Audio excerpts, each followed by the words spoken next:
Hello, it's Philip Taylor speaking from Richmond Green Chambers, and this morning I'm looking at a book which has come to us from Edward Elgar Publishing Limited. They are a family business covering international publication matters, and they're very well known for the production of compilations of learned articles, and they achieve a very high scholastic standard.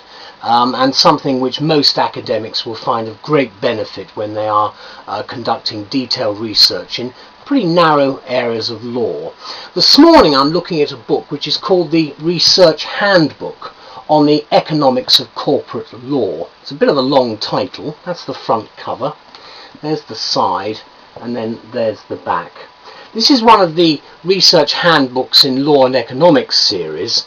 The series editors are Richard A. Posner and Francesco Parisi, and this particular book has been edited by Claire A. Hill and Brett H. McDonnell. Now, the book is actually quite a heavy one. It's very much in the keeping of the Elgar school of books. What you've got is a reasonably good index right at the back. You've got, as to be expected, there isn't quite so much in the way of paragraph numbering, but you do have narrative, but you have got very useful footnotes at the bottom. There's quite a lot of referencing. I'll give you an example of that here.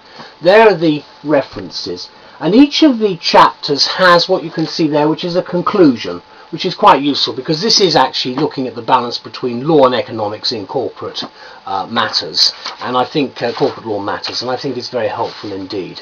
The series, of course, is aimed at being a landmark reference work, and what they offer within the series is a whole range of extremely useful pieces of research material.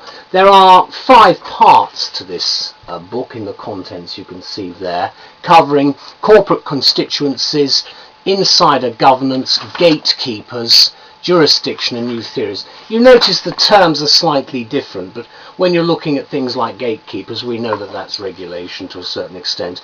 We also know clearly what they're looking at, which is the curbing of corporate activity and so forth. Now, we've got a substantial number of contributors, one of whom is very well known to many, Stephen Bainbridge. He's written a number of very good books. Another list of the huge number of contributors, and you can get an idea of the structure of the book. Again, there are some fairly detailed footnotes in places. As I say, the book itself I think is a great additional resource for those involved in corporate law. It comprises essays basically which have been specially commissioned for this volume, and the people who've obviously committed themselves to writing this are the leading scholars of the day who have shaped the field of corporate law and governments, and in it they are exploring the developments with a critical eye on what is a vibrant and expanding area of research for many people. I'm particularly pleased with the work that Edward Elgar have done, because whilst some of the language is a little bit, if you like, transatlantic, and I don't mean that in a rude sense, but there are some words which tend to be exchanged quite freely between America and the United Kingdom. I think this book is directly relevant to what we're doing here in the UK, and of course in what is now the global market. So can I thank all concerned for, I think, an excellent new handbook on where we're going with law and economics in this very difficult economic time for us in 2012. It's a great contribution, and thank you to all concerned. Bye bye.